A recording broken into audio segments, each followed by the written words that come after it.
Hello friends, welcome to my YouTube channel Hindi dictation. Dictation start होगी 3 second बाद। Start.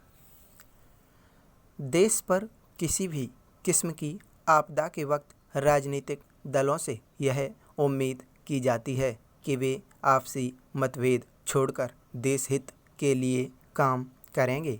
Corona संक्रमण की दूसरी लहर जन आपदा के रूप में जिस तरह से उभर रही है, उसमें तो यह उम्मीद और भी ज़्यादा ज़रूरी हो जाती है।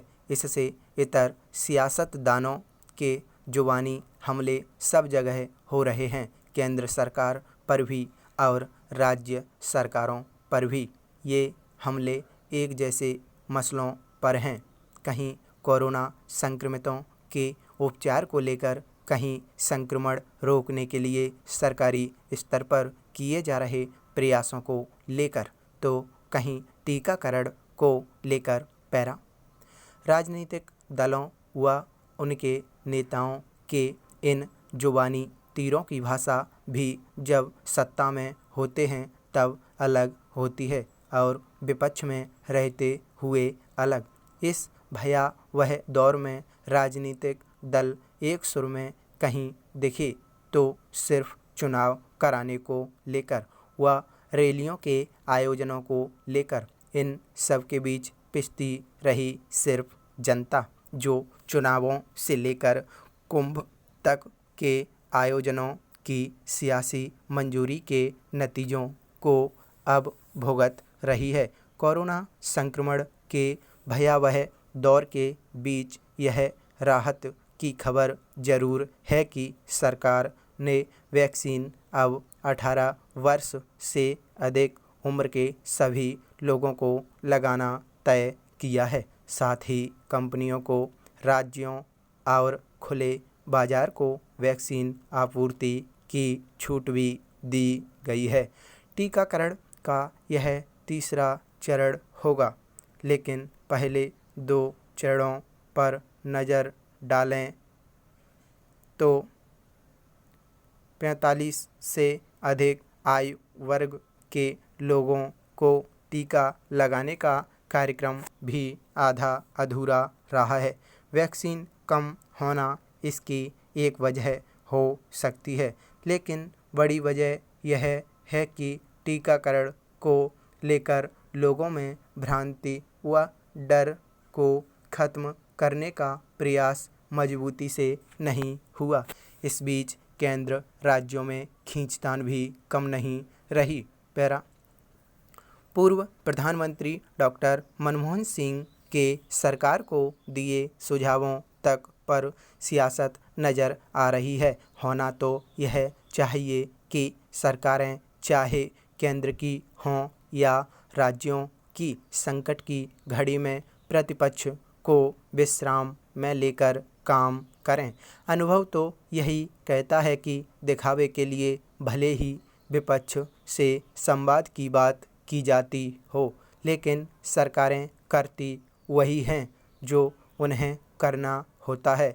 टीकाकरण को विकेंद्रीकृत करने की व्यवस्था पहले भी की जा सकती थी। ऐसा होता तो शायद राज्यों को शिकायत का मौका नहीं मिलता। सिर्फ केंद्र व राज्य सरकार के बीच ही समन्वय की बात नहीं, बल्कि दोनों जगह पक्ष विपक्ष के नेताओं को संकट की इस घड़ी में एकजुटता दिखानी चाहिए। जनता से भी भयमुक्त होकर टीका लगवाने की अपील करें। सियासत करने के लिए तो और भी मौके आएंगे। पैरा। कोरोना की दूसरी लहर किसान आंदोलन के नेतृत्व के सामने दोहरी चुनौती पेश करती है। एक बाहरी चुनौती है सरकारी हमले की, दूसरी चुनौती अंदरूनी है बीमारी से नुकसान की। एक तरफ हर आपदा में अवसर ढूंढने वाली यह सरकार कोरोना का हवा फैलाकर किसान आंदोलन का सफाया करने की योजना बना रही है। दूसरी तरफ कोरोना के खतरे से आंख मूंद कर आंदोलन को बदस्तूर चलाए रखने से बीमारी फैलने की आशंका से इनकार नहीं किया जा सकता है। इसलिए आने वाले कुछ समय में संयुक्त किसान मोर्चा के नेतृत्व को बहुत संभल कर अपनी रणनीति बनानी होगी।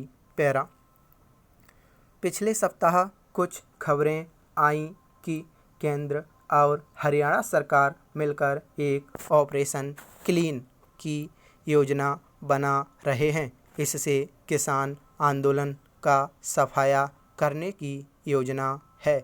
अगर पहली चुनौती सरकारी हमले से बचाव की है तो दूसरी चुनौती संक्रमण और बीमारी से बचाव की है। सरकार द्वारा महामारी का एक राजनीतिक हथियार के रूप में इस्तेमाल करने का दुखद नतीजा यह हुआ है कि आंदोलनकारी किसानों को कोरोना की हर बात में षड्यंत्र की बू आने लगी है। सरकार इस बीमारी का हवा खड़ा करने की कोशिश करती है तो उसकी प्रतिक्रिया में किसान सोचते हैं कि यह बीमारी है ही नहीं। सरकार की साख इतनी गिर गई है कि कोविड वैक्सीन लगाने की अपील का भी गांवों में विरोध हो रहा है, क्योंकि कोरोना की पहली लहर का ज़्यादा असर गांव देहात पर नहीं हुआ। इसलिए किसान को यह भ्रम हो चला है कि किसान इस बीमारी से बचा रहेगा। इसी विश्वास के चलते कुछ किसान नेता भी कोरोना के खतरे के बारे में हल्की फुल्की बात कर देते हैं। उसे सुनकर साधारण किसान और भी लापरवाह हो जाते हैं। लेकिन एक गंभीर नेतृत्व सच के प्रति आंख नहीं मूंद सकता। सच यह है कि कोरोना कोई प्लेग जैसी जानलेवा महामारी तो नहीं है, लेकिन एक गंभीर संक्रमण है जिससे हजारों जानें जा चुकी हैं। सच यह है कि दूसरी लहर में अब तक संक्रमण गांव और कस्बों में भी प्रवेश कर रहा है। वहां संक्रमण बड़े शहरों से कम भी हो तब भी नुकसान ज़्यादा होगा, चूँकि देहात में स्वास्थ्य सेवाओं की हालत बहुत जर्जर है। सच यह है कि किसानों के शरीर में कोई विशेष प्रतिरोधक क्षमता नहीं है। उन्हें भी वही सब सावधानियां बरतने की ज़रूरत है जो बाकी सब लोगों को।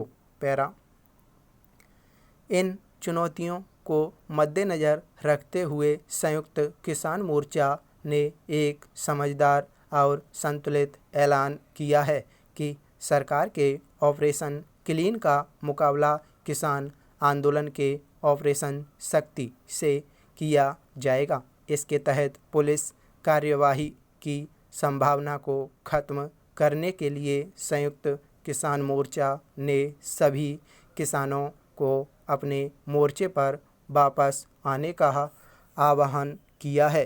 पंजाब के भारतीय किसान यूनियन ने पहले ही हजारों किसानों को 21 अप्रैल से टिकरी बॉर्डर पर वापस लाने की योजना बना रखी है। बाकी किसान तथा गैर किसान संगठनों ने भी 24 अप्रैल से कटाई के लिए घर वापस गए किसानों को दिल्ली के मोर्चों पर वापस आने का आह्वान किया है। संयुक्त किसान मोर्चा ने बिना लाग लपेट के सरकार को ऑपरेशन क्लीन जैसी किसी भी हरकत से बाज आने की चेतावनी दी है।